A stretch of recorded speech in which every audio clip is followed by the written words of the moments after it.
अपघातानंतर आमदार पोलीस ठाण्यात आले होते का? अखेर पुणे पोलीस आयुक्तांनी सांगितले सत्य.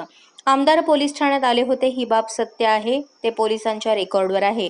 पण अपघातानंतर पोलिसांकडून जी कारवाई झाली ती कायदेशीर आणि नियमानेच झाली आहे. ही कारवाई करताना पोलिसांवर कोणाचा दबाव नव्हता. पुणे शहरात पोर्शे गाडी भरधाव वेगाने चालवून 2 जणांना उडवलेल्या अपघाताची चर्चा देशभर सुरू आहे. या अपघात प्रकरणात राजकीय दबावापासून पोलिसांच्या तपासासंदर्भात अनेक प्रश्न निर्माण झाले होते.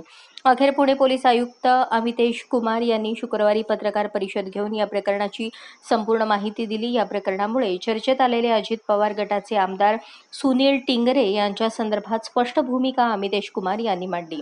त्या दिवशी पोलीस ठाण्यात आमदार सुनील टिंगरे आले होते हे सत्य आहे असे त्यांनी स्पष्ट केले. आमदार पोलीस ठाण्यात आले होते ही बाब सत्य आहे, ते पोलिसांच्या रेकॉर्डवर आहे.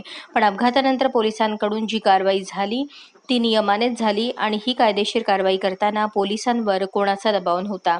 तसेच पोलीस ठाण्यात आरोपींना पिझ्झा आणि बर्गर खाऊ घातल्याच्या आरोपात तथ्य नाही असे अमितेश कुमार यांनी स्पष्ट केले आहे. या बातमीपत्राचे प्रायोजक आहेत जय जवान जय किसान सैनिकीय स्कूल, नेहरू नगर, सोलापूर. अशाच नवनवीन अपडेटसाठी जनता राज्य न्यूज चॅनलला सबस्क्राईब करा, लाईक करा आणि शेअर करायला विसरू नका.